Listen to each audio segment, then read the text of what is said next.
Golden State Media Concepts bring you Book Review Podcast, a haven for bookworms of all ages and the widest genres, from mystery to memoirs, romance to comedy, fantasy to sci-fi. If you love to read, this is the podcast for you. It's the Golden State Media Concepts Book Review Podcast.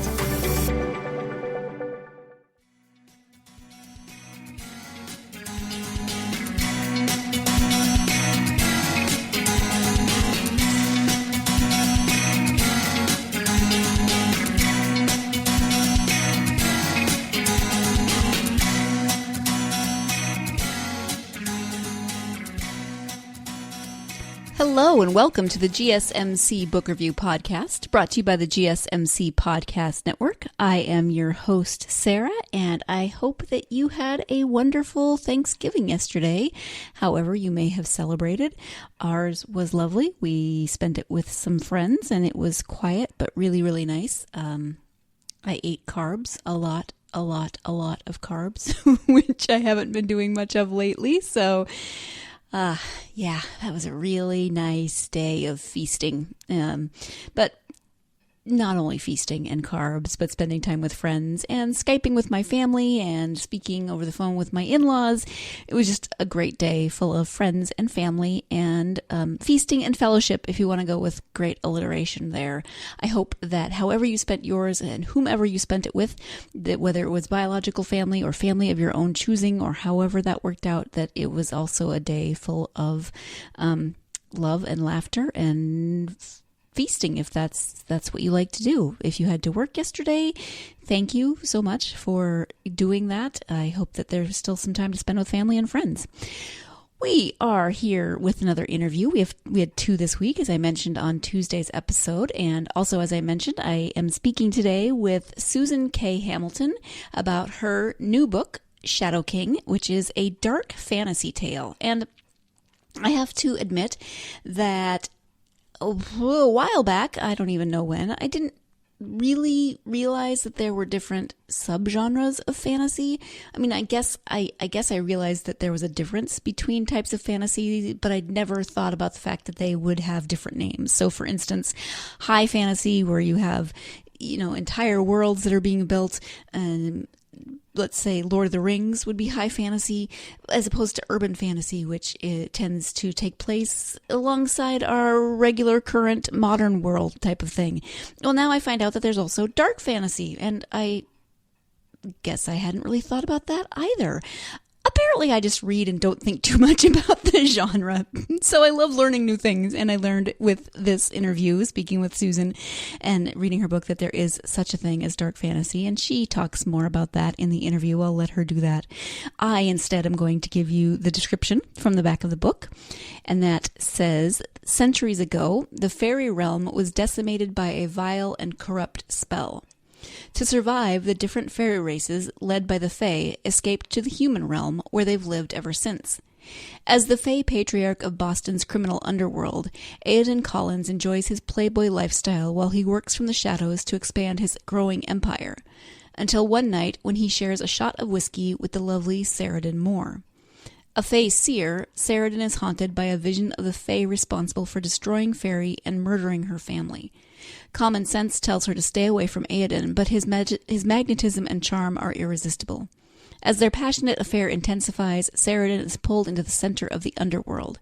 And while her heart is bound to Aiden, she cannot let go of her lifelong quest to hunt down the Fae who haunts her visions. Especially when she realizes Aiden might be the key to helping her find him. But is revenge worth betraying the one she loves? So you've got a lot going on just from that description, right? You can tell that it is not only dark fantasy, but it is also urban fantasy taking place in Boston.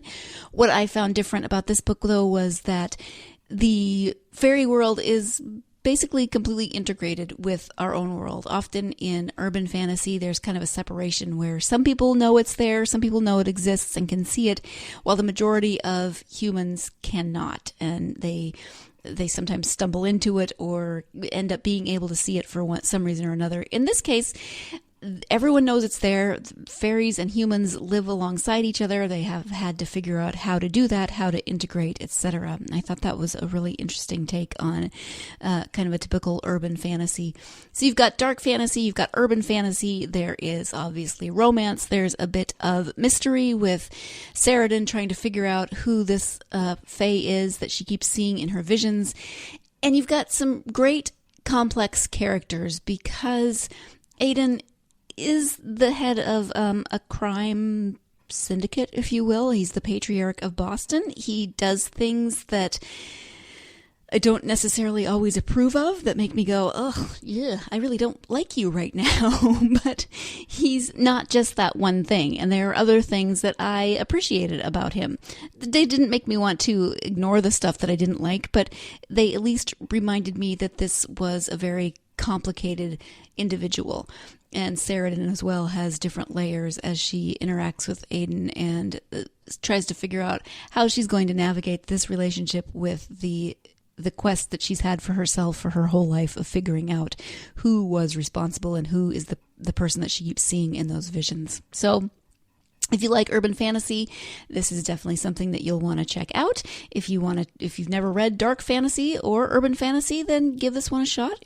Go ahead.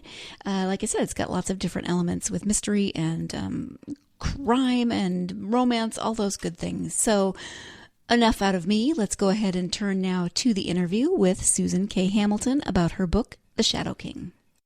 Hi, Susan. Welcome to the podcast. Oh, thank you. I'm very happy to be here today. I am happy to have you here. We are here to talk about your newest book, which is called Shadow King.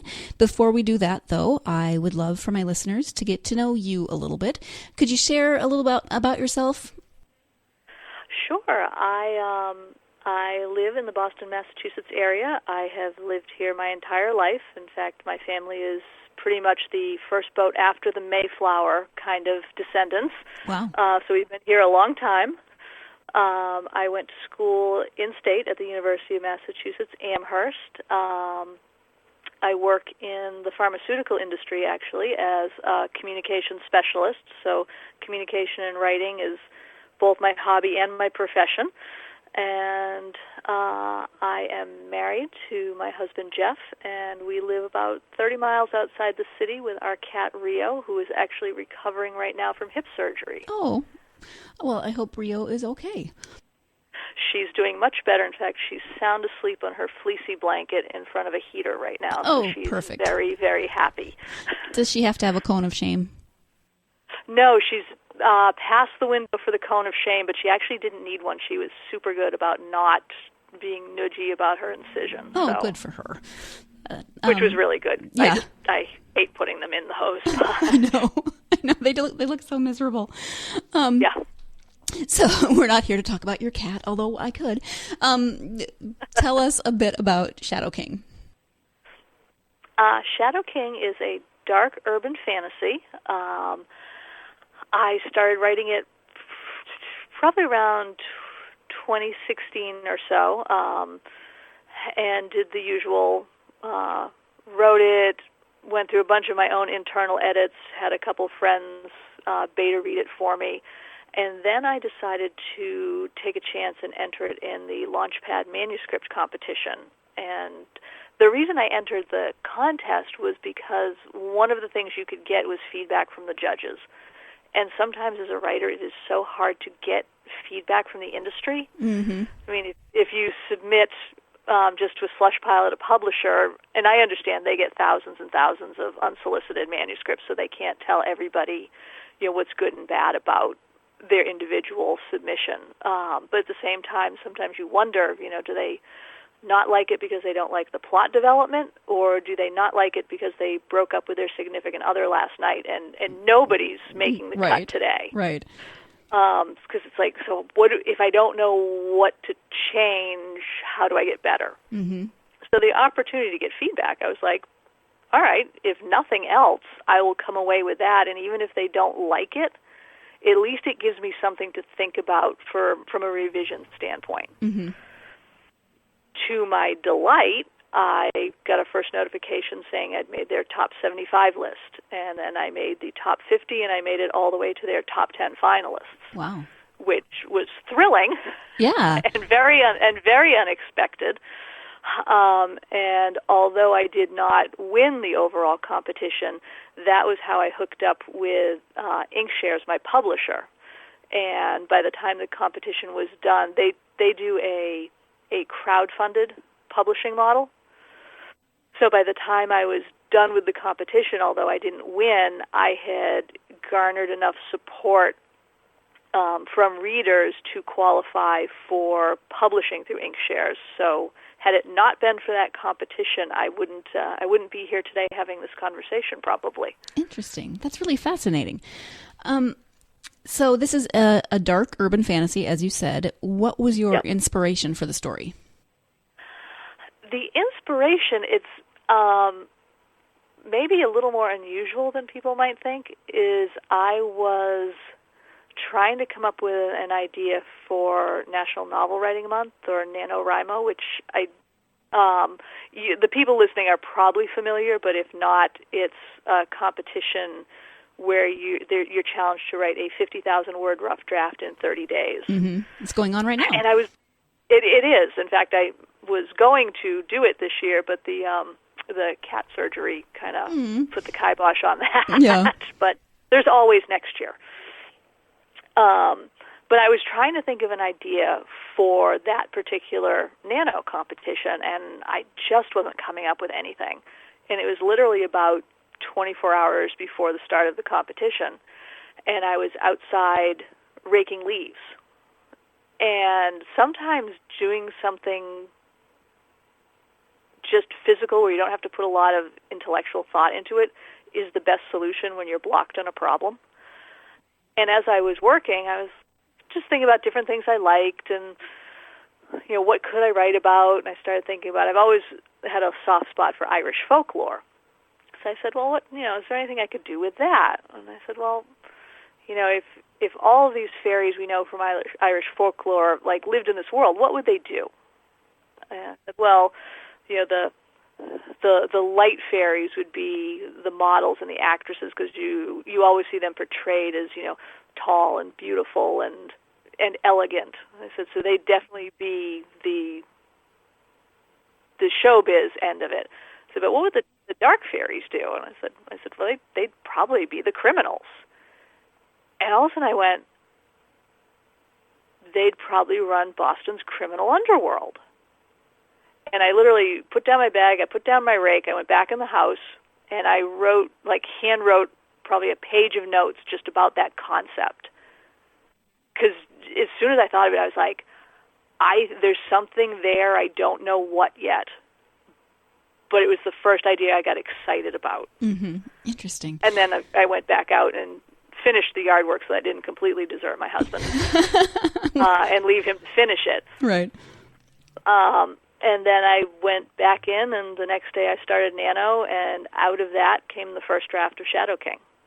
So I didn't go into it planning to write a dark fantasy or really anything. It came up with the idea, and then I came up with Aidan Collins, who's my lead male character, and it all came out of that. Mm-hmm. And so talk a little bit about Aidan and Saradin, the main characters. What do you think about them will resonate with readers? Well, I hope in Aidan's case that people will see, although he runs the criminal underworld, which means he does some illegal things, he's not necessarily a nice person. Mm-hmm. But I hope what people will see is that within the confines of his world and his society, that he's very loyal. He's got a very strong sense of right and wrong, even if he may apply it in our world in a way we don't necessarily approve of. I like to compare the concept to what people saw in things like either The Sopranos or Sons of Anarchy, in the sense that he's more of an anti-hero. But if you look at those TV series, the people in them are not necessarily nice people. They're criminals. But when you look at their relationships with each other, there is this very profound sense of loyalty and love and steadfastness and, I've got your back no matter what because, you're in it with me. And I want, hopefully, that to come out because I think those qualities still make him a relatable character. He's definitely got his flaws and he's definitely got his issues, which, again, hopefully makes him relatable as well to people. For Saradin, I think she's a little different. My very first drafts really focused mostly on Aiden, and she was a more minor character. And then as my drafts developed, I got a lot of very interesting feedback, including during the Launchpad competition, that people were more interested in her point of view because she was also an outsider, so they were able to relate to how she was viewing her relationship with Aiden and his world. So from that feedback, she became a much larger character, and I was really appreciative of the feedback because I think beefing up her role in it made it a much better and more compelling story. I think people will connect with her because I hope I've made her. She's independent and stubborn. She's a little bit rash. She doesn't always make the best decisions. And I think a lot of people can relate to that. I know I can. Occasionally have made a decision and gone, that was probably not the smartest thing you've ever done. And hopefully they see that in her, as well as she's also got her own fears and her own insecurities and things that drive her to make some of those decisions from a place of insecurity as opposed to confidence. And having that little bit of hesitation in her, again, I think makes her more real to people. At least I hope it does. I'm going to jump in here so we can take our first break of the podcast. I do want to say that before we went into the interview, I called the book The Shadow King. It's just Shadow King, no definitive article, so I apologize for that. You've gotten to know Aiden and Saradin a little bit from Susan's perspective, so we are going to take that break, and when we come back, we'll be talking more about characters and writing and her other books. So stay tuned. You're listening to the GSMC Book Review Podcast, and I will be right back. Hi, this is Sarah, host of the GSMC Book Review Podcast. As not only the host of a book review podcast, but also someone who loves to read, I get excited when I get to recommend books for you, and I have one of those today. The New York Times bestselling author of Hoot, Carl Hiaasen, is back with Squirm, a wildly entertaining, slightly twisted new adventure about snakes, grizzly bears, a spy drone, a missing dad, and knowing when and when not to let things go. Squirm is recommended for readers ages 8 through 12, so if you have someone in your life who might enjoy this book, or someone in your life who you already know loves Carl Hiaasen, maybe you love to read together as a family. Whether you're already fans or you're looking for something new to read, I can definitely recommend Squirm by Carl Hiaasen. Support for this message comes from Random House Children's Books, and Squirm is available now wherever books are sold.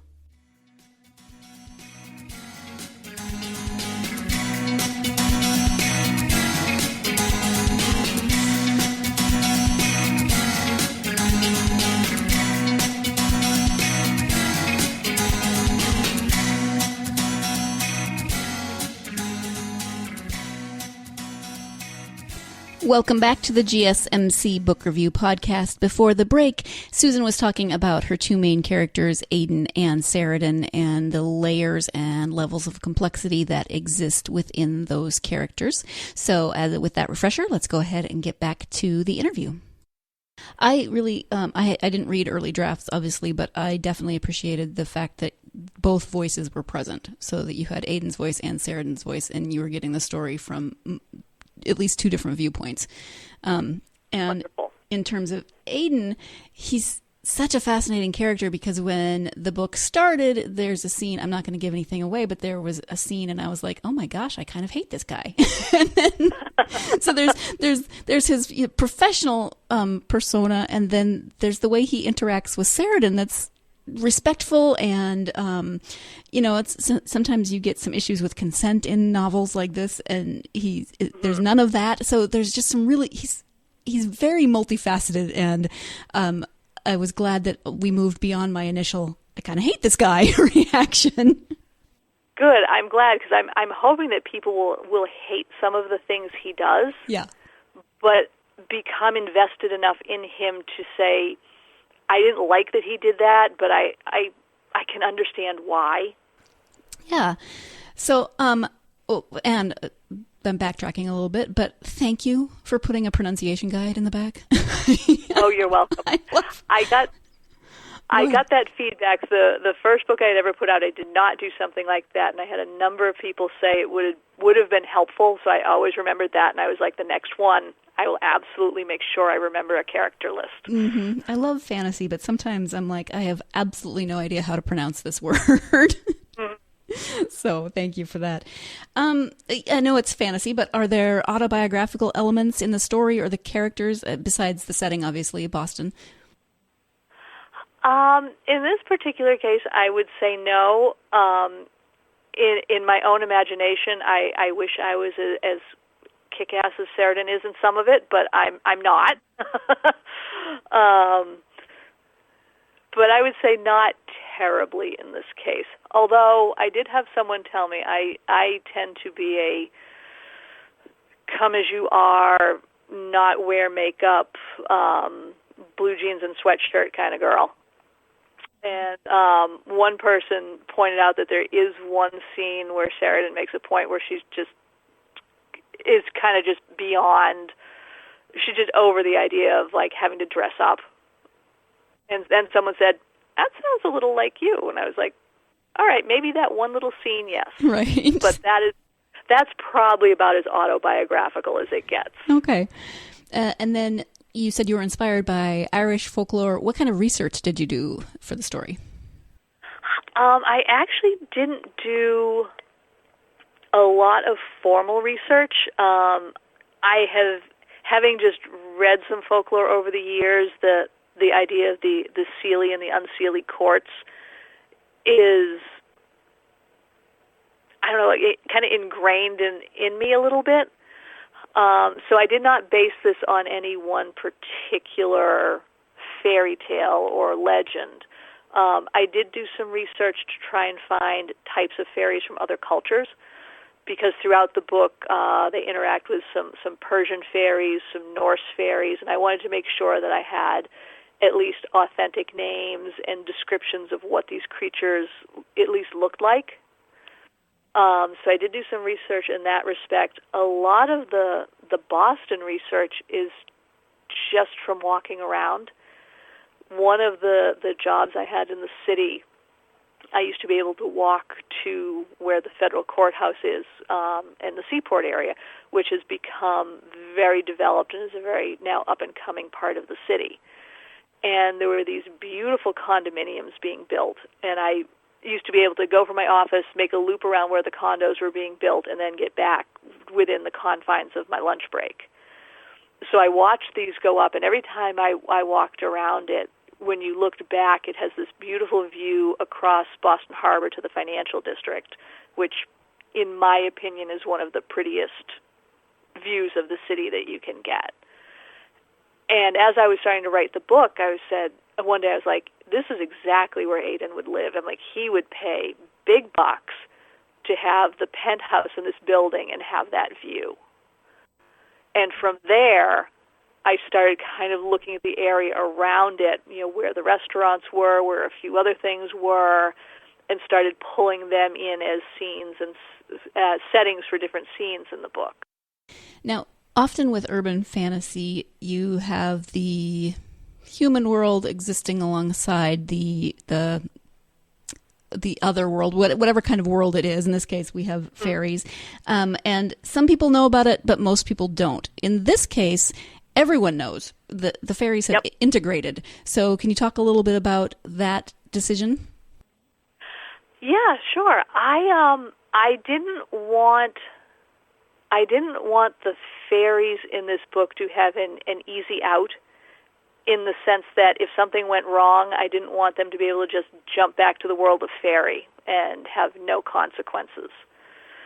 So I tried to think of like what would prevent them from doing that, and I was like, well, basically their version of nuclear winter in their world, which would force them to live in the human world whether they liked it or not, and how that would affect them as a race of creatures in general, how it might mess with their ability to use magic. Because I also didn't want them to be these super powerful magical beings that, again, if they got into trouble, could just cast a spell or manipulate people to get whatever they wanted. I wanted them to have to interact with humans and kind of carve out their own place in our world. Mm-hmm. Yeah, thank you for that. This is your second book. Do you want to talk a little bit about the first one, Dark Star Rising? Sure. Dark Star started way back in the day when I was in college. I had an English professor my freshman year at UMass Amherst, and the final assignment she gave us for the freshman writing class was to do something creative. And of course, that was the assignment, class, something creative? Yes, that was the extent of it, something creative. Oh my gosh. And pretty much the whole class looked at her like, no essay about the economic recovery of Europe after World War II? Right. What is this creative thing you're talking about? Yeah. And she said, just something creative. She said, the start of a screenplay, a short story, a couple chapters of a novel. She said, a collection of poetry. And then I remember she clarified, she said, and if you're doing poetry, she goes, it better be more than one haiku. So at the time, I was really into, I've always loved comic books, but in college I was really into reading a whole bunch of different ones. And I had just finished one particular series because it had ended. And I asked her if I could write like my own next chapter. You know, what I would like to see happen to the characters. I suppose it was fan fiction before I ever knew what the concept of fan fiction was. But for me, it was like I could, turn this into something. And she said that was fine. She said just to give her an acknowledgement page, to clarify that not every character was my original idea, but she said, from a plagiarism point of view, give me that and we're covered. I said, okay. And I went back to her a couple days later and said, this is going to be a little bit longer than the 12 pages you were looking for. Is that okay? And I asked that mainly because my grandparents were teachers, and I remember being a little kid when they would babysit me, and we would sit there and they would have Lawrence Welk on, and they would be correcting papers until 9 o'clock at night. So meanwhile, this poor grad student probably has 2 or 3 freshman English classes, all giving her, with 20 kids, giving her 14-page papers. Right. If she had said, really, I'm not going to have time to correct anything longer than that or grade something longer than that, I would have been like, okay, I get it. And I would have limited it. But she said, no, write till you're done. I said, okay. And I kept writing, and I went back and I said, it's going to be a lot longer than 12 pages. And she said, the only limit I'm going to put on you is you have to turn it in by the deadline. She said, whether you're done with it or not. And I said, all right. And I ended up giving her a 75-page story. Whoa. I got an A in the class. Wow. And I had so much fun with it that I said, what's stopping me from writing a book? I mean, I just kind of not that it was nothing, but I enjoyed it so much it felt like no effort. I said, so what's stopping me? So I said, let's give it a shot. And I started bringing a notebook to classes, and I came up with some ideas and a character, and I didn't even really know what I was doing at the time, and started to cobble together a little bit of a plot. And Dark Star is more of a traditional epic fantasy. It's not a dark fantasy. And would write between classes and then transfer it to the computer after my homework was done, and it probably took me about a year to cobble together my first rough draft, which was about 250 pages long. Mm-hmm. And I put it away for like 2 weeks, and then I read it, and I hated it. hated everything about it. Oh, no. I hadn't really picked my audience. So half of it was written for like a late high school to adult age group, and the other half was written more for like a preteen, early young adult, and they just didn't mix well. So I ripped it up and started over, and there's nothing like throwing away 250 pages worth of work to make you go, oh God, what have I done? Yeah, wow. But I'm glad I did. I kept one character and started over from scratch, and that ended up becoming Dark Star Rising. Once the draft was finished, I did my own editing and proofreading. I had a friend who was a proofreader proofread it for me as well. And then I started shopping it around. I didn't have an agent. And it was, and I'm dating myself a little bit here, but it was back before there was such a thing as online submissions. So you had to go through the whole process of printing out your synopsis and printing out 3 to 5 chapters, depending on what the requirements were, packing them up with the self-addressed stamped envelope, sending it off to a publisher, and then waiting until they most likely told you no. And that happened a few times, and it was frustrating, and every person who has written and tried to publish understands that frustration.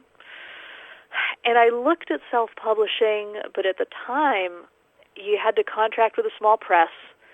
They wanted you to commit to buying like 3,000 copies of the book. And A, I couldn't afford that, and B, where on earth was I going to keep 3,000 copies of a book? Right. And I had said to my husband once, I said, I'm certainly not going to keep them in the basement. If the water heater lets go and ruins them all, I said, you're going to see a part of my personality you've never seen before and probably don't like, because the investment would be ruined in that case. So I kept submitting and chugging along with that. But then I started to learn more about print-on-demand publishing, as that was becoming a little more mainstream.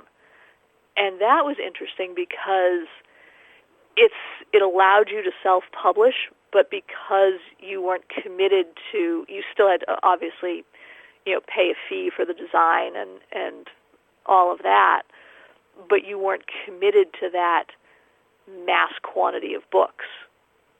If you only needed 5 copies, you could get them. If you needed 5,000, you could get that too. But it was like, all right, this is more reasonable. And at that point, my husband and I were just getting married. We were buying our first house. And I was like, it's a lot less expensive, but we could buy a really nice, living room or dining room set for what I would pay for this book. And I kind of feel like I need to be a responsible adult and like spend my money on grown-up things. And finally, my husband said to me, we had a really long conversation about it, and it came down to him asking me, if you didn't take this opportunity, would you regret it? And I said, quite possibly, yes. He said, well, then go do it. I said, really? And he was like, yep, absolutely, go do it. Nice. So I did. And I went the print-on-demand route. I've probably sold over 300 copies of it since it came out, and that was back in 2003. My main source of marketing at that time, because again, there really was no Facebook, there was no Twitter, so getting the word out mainly meant me going to the sci-fi fantasy conventions in Boston, setting up a little table, and talking to anybody who would stop by and listen to my speech. And I'm really glad. I mean, some people have, said, was it worth it? You didn't really make any money off it. But I learned so much, not only about writing and editing, but about putting yourself out there a little bit and self-marketing, which is not something that was a strength for me at the time. Because it's scary to put yourself out there. Yeah. And then one of the most rewarding parts of it was after I had been to the Aresia convention, and any book I sold, I signed, and I literally put my email address in with a note saying, when you're done, I would love to hear what you thought of it. and I got an email from a woman who said that she loved it, she loved the characters, and I think the last line of it was that she would share the story with her grandchildren, and I sat at my computer and I cried. Mm-hmm. And my poor husband was like, "What's wrong?" I was like, "She just said the nicest thing about my book." And it was that first person who had no emotional connection to my well-being. Mm-hmm. Because your mom, even if it's terrible, will tell you it's lovely. Right. And your friends always want to be supportive. So sometimes you're like, "Nah, I really want to know what you think, even if you don't like it." So to have this complete stranger who didn't have to tell me she liked it at all be that enthusiastic about it was just like the best thing ever. Yeah, that is a great story. And I think that great story is a great place to pause and take our second break of the podcast. When we come back, we will be talking about Susan's new book that is coming out next year. So stay tuned. You're listening to the GSMC Book Review Podcast, and I'll be right back. Tired of searching the vast jungle of podcasts? Now listen close and hear this out. There's a podcast network that covers just about everything that you've been searching. The Golden State Media Concepts Podcast Network is here. Nothing less than a podcast bliss with endless hours of podcast coverage. From news, sports, music, fashion, cooking, entertainment, fantasy, football, and so much more. So stop lurking around and go straight out to the Golden State Media Concepts Podcast Network. Guaranteed to fill that podcast itch. Whatever it may be. Visit us at www.gsmcpodcast.com. Follow us on Facebook and Twitter, and download us on iTunes, SoundCloud, and Google Play.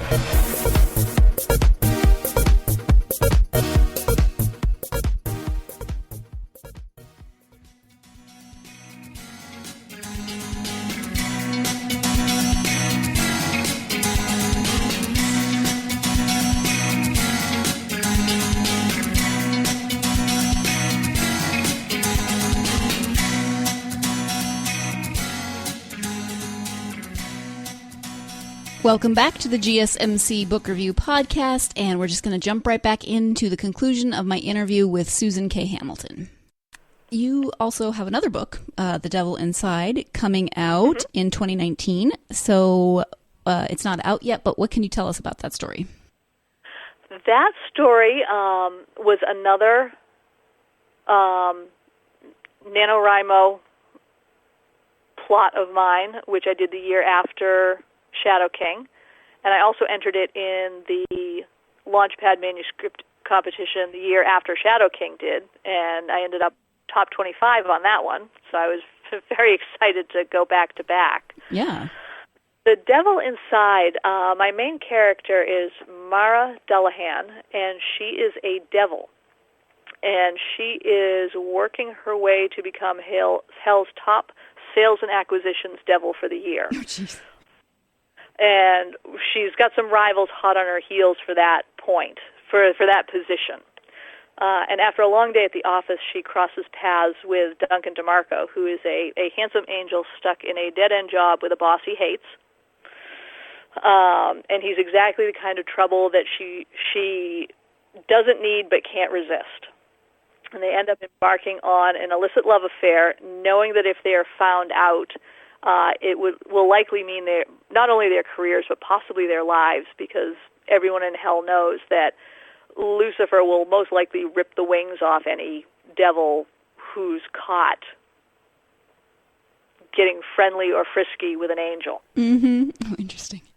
And her secret life only just gets more and more complicated as her drive to get that number one spot intensifies, especially when her rival starts to suspect that there might be more than one way to bring his competition down, and he starts really trying to dig into what the things she's keeping secret.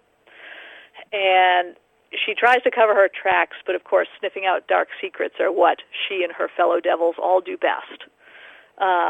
And the question is, will she manage to keep all of her secrets hidden and Duncan safe, or will she be ruined when pretty much literally all hell breaks loose? So do you have a potential release date for that? I am hoping it will be fall of 2019. The last update I got from the Inkshares editorial team is they were hoping to have the line editor get to it in the spring, and that could be anywhere from February to May at this point. Right. So once they get it, it should be about 6 months from that point to release, but I won't know a definite date until I know when the editor's going to get their hands on it. Okay. And so would you consider that a dark fantasy as well? Yes. Yeah, I would definitely consider it a dark fantasy. I think it's got a bigger dose of humor in it than Shadow King does, because Mara is definitely smart-mouthed and irreverent. As a devil should be. As hopefully a devil should be. Right. So what do you think it is about the genre of dark fantasy that inspires you or draws you to it? Believe it or not, I'm actually very new to it. I don't think I even realized that dark fantasy was a subgenre of fantasy when I was writing Shadow King. I loved the idea of these darker fairies who are traditionally dark in folklore and putting them in our world. And then when I got to a point where I started going, well, how would I market this thing? That's when I started to see a lot of the urban and dark fantasy material that's out, and I just went, this is all fascinating, and I started reading more of it.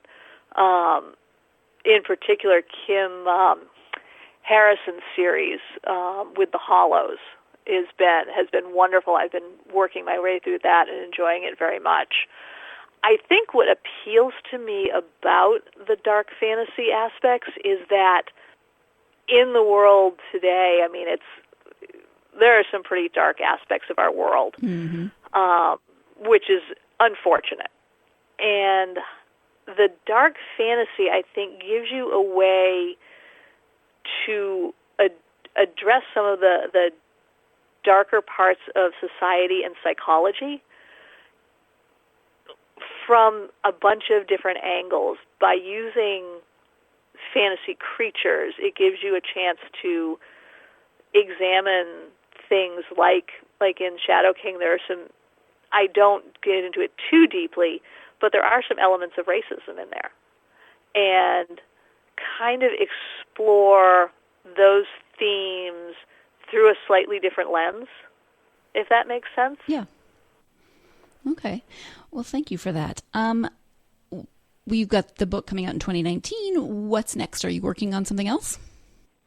I have a couple ideas. I have been, my Nano project for this year, which is temporarily on hiatus until probably next month, is hopefully going to be a follow-up to Shadow King. Okay. And then I have another idea that is really it'll be another dark fantasy with more of a focus on witches as opposed to like fairies or other supernatural creatures. And that is literally about 3 pages of notes and questions and character sketches, and not really more form than that. But I have this. My working title for it is The Cardinal Witch, and beyond the pile of notes, I have that same feeling about it that I had for Shadow King, that there's something there that I'm really excited about. I just haven't unpacked exactly what it is yet. Right. Oh, well, that will be fun and challenging. So, do you have advice for aspiring authors? Absolutely. One thing I would say is just stick with it. I think most every author would give that advice, because writing is it's a marathon. It is not a sprint. It's very rare that somebody writes their first book and it shoots up the bestseller list and everybody wants them. Not impossible, but that's definitely the exception to the rule. I think one of the quotes that gets passed around a lot is, Stephen King got rejected something like, 40 or 60 times before he finally landed his first publishing deal. Right, something like that. Yeah, so it's the same thing. So the first bit of advice would be stick to it. Even if, you write something and it's not going well, put that away for a little while, start something else, maybe go back to the other one. So in some cases, it might just not be the right time for it. It doesn't necessarily mean it's not worth publishing, so don't give up on stuff. The other advice I would give is don't be afraid to try and do it slightly differently. Because, like with Shadow King, once I was ready, I started querying agents and started querying publishers and was pretty much on that linear track to what I hoped would be traditional publishing. And then when the Launchpad competition came up, I said, I've got nothing to lose. The worst is I don't win it and they tell me they don't like it. Best case, I win it and holy cow. Right. But if you don't take that chance, it doesn't happen. And for me, by taking that chance, it opened a door I didn't know existed. And I got to my end goal that way. So just because the straight path isn't necessarily working, don't be afraid to look at the paths that branch off it a little bit. Because you never know what might work for you. Right. You never know until you try, if you want to go that route. Right. You mentioned one of the dark fantasy authors that you have been reading. What else? Do you have other favorite authors or genres that you read? I try to read a lot of everything. I do tend to read a lot of fantasy. I'm an only child, so I think growing up, I had to develop an imagination, or it was going to be pretty boring childhood. So because of that, I think I gravitate towards fantasy because it can be anything you want it to be. But I'm trying to think. There are and certainly this. She's probably on everybody's list, but Rowling's Harry Potter series is definitely a favorite of mine. I love the way she was able to develop characters and have them have so many facets in them. I really liked that a lot. I do like. There's a trilogy, and I don't remember when it came out. They're out of print now, by Patricia Keneally Morrison. And it was called The Keltiad. It was the Throne of Scone, the Copper Crown, and the Silver Branch, I think, were the three individual titles. And she did what I felt was wonderful blend of science fiction and Celtic lore, because in her story, the Celts and the Fomori and all of those creatures from legend left Earth, went into space, and colonized planets. Oh, and interesting. now have their own society, and that balances both science and magic. And there was something about her writing, and it was that, for me, it was that intangible something, because I think everybody finds that author that they just love, and they can pick out certain things about the style or the characters, but beyond that, there's just that something that they connected with. Right. And her series was that for me. It's like I have absolutely dog-eared copies up in my bookshelf, and I actually went out and bought duplicate copies that are all like wrapped in plastic to be preserved, so that when my first versions finally disintegrate, I have backups. Right. Because I didn't want to lose these three books. Mm-hmm. That's wonderful. Do you have a website, and where can people find you on social media? Sure, I do have a website. It is SusanKHamilton.com. On Facebook, I have an author site as well as a personal site. I believe address for the author one has Hamilton Susan K in it. And then on both Twitter and Instagram, I am at Real SK Hamilton. Okay. And are there links on your website for the social media? Yes, there are. Perfect. Okay. So I'll confess I'm brand new to Instagram, so I think I've only put like 2 things up. Right. I know that feeling. That one's a work in progress. Okay. Well, we can get in on the ground floor and grow with you when we follow you. What else? Is there anything that we haven't talked about that you would like to mention in terms of writing, in terms of your books, in terms of just anything we haven't covered? I think the only thing I would add, and I know you mentioned in some of the questions you had sent ahead of time was, how did I start writing? Mm-hmm. Oh, yeah, we skipped that one. I'm sorry. Oh, no, that's okay. Because it's actually kind of interesting. I've always loved to write. And when I was a kid, I was one of those kids who was curious about a lot of things. But if I didn't necessarily get a ton of really positive feedback on something, once my own curiosity was satisfied, I was off to the next thing I was interested in. And I tried writing. Again, my grandmother was a reading teacher, so I pretty much had books in my hands from as soon as I could hold books up. And I wrote a story once. I've been into horses my whole life. I've ridden since I was about 7. So, of course, anything I wrote when I was about 8 years old had to do with ponies, because there was nothing else in my world but ponies. And I wrote a story, and then probably 10 pages, handwritten in that great, elementary school scrawl that kids have. And I showed it to my grandmother, and I was all proud of it. And I very vividly remember her being like, "Oh, that's nice," and she just kind of put it aside. Oh, no. And I was like, okay, guess it wasn't very good. But again, with my nature, I was like, on to the next thing that interests me. And years later, after I had written Dark Star, I was talking to my grandmother about it, and she said, "Oh, I remember this story you wrote when you were probably 7 or 8. It was about ponies, and it was wonderful." Oh, wow.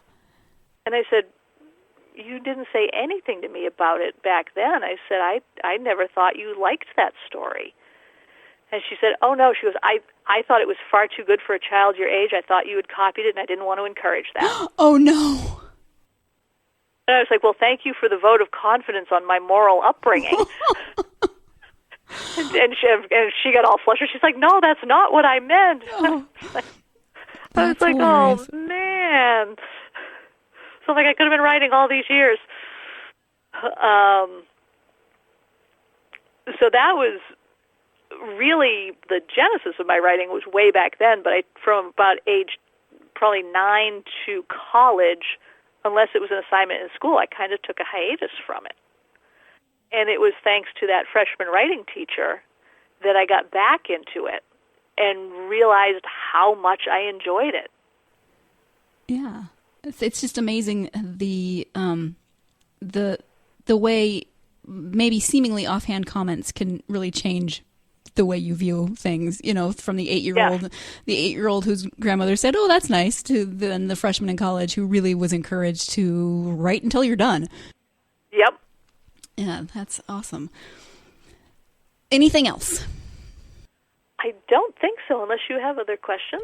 No, I think we covered a lot. I want to thank you for taking time out of your weekend to talk to me about your books. I really appreciate it.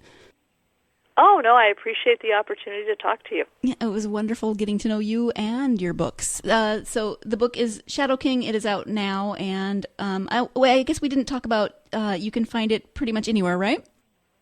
Yep, it is online on any of the online retailers, Amazon, Barnes & Noble, IndieBound. You can ask for it at your local bookseller. They may or may not have it on the shelf, but they should be able to order it. And it's also available on the Inkshare site as well. Okay. And is it available in ebook as well? Yes. Okay. Yep, it's print and ebook, and I'm just starting to explore getting it turned into an audio book, but we haven't quite gotten that off the ground yet, but it's coming. Oh, cool. Wonderful. All right. Well, again, thank you so much. I really appreciate it. Have a great day. Thank you so much. As always, thank you so much to my guest, Susan K. Hamilton, for taking the time to come on the podcast and talk about her books. Her newest book is Shadow King. It is, as I said, available now. You can find it on Amazon or at your local bookstore. They can order it. All of those good places that you go to for books. It's available in ebook, etc. So definitely check that out. The holidays are coming. If you know someone who likes fantasy, then this might be something that you want to get for them. Thank you, as always, for joining me. I love my listeners, and I love that you take this journey with me. As part of that love, I get to do giveaways and give you books that we talk about on the podcast. This is another of those books. So I have copies of Shadow King to give away. All you have to do to enter those giveaways is go to our social media pages, click on the episode 124, interview with Susan K. Hamilton, and just comment on the post on Facebook, Twitter, or Instagram, and you will automatically be entered into a drawing to win that, or a copy of Shadow King. So, as I said, Facebook, Twitter, or Instagram. Click on episode 124, interview with Susan K. Hamilton, and comment on it, and you will be automatically entered to win a copy of Shadow King. So you should definitely do that. And, while you're there, like our page and leave us comments and do all those good things. I love to hear from you. So I always appreciate feedback and love hearing from my listeners. Thank you again to Susan. Thank you to you for joining me. And I hope that you will join me again on Tuesday when I have another returning author. I'm excited that Priscilla Oliveras is returning to talk about the third book in her Match to Perfection series about the Oliveras, that's the author's last name, the Fernandez sisters. So we have had the first two sisters, and now we are going to be talking about the third sister, Lily. And I'm excited to have, because she's always such fun to chat with, and looking forward to talking to her about this book and what she's got planned next. So join me for that on Tuesday, as I said. And in the meantime, have a wonderful weekend. If you have an extra long weekend, that's perfect. You get more time for reading. So take some time and go out there and get yourself lost in a good book. Thanks.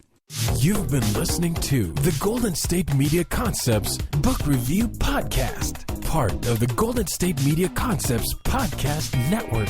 You can find this show and others like it at www.gsmcpodcast.com. Download our podcast on iTunes, Stitcher, SoundCloud, and Google Play. Just type in GSMC to find all the shows from the Golden State Media Concepts Podcast Network, from movies to music, from sports to entertainment, and even weird news. You can also follow us on Twitter and on Facebook. Thank you, and we hope you have enjoyed today's program.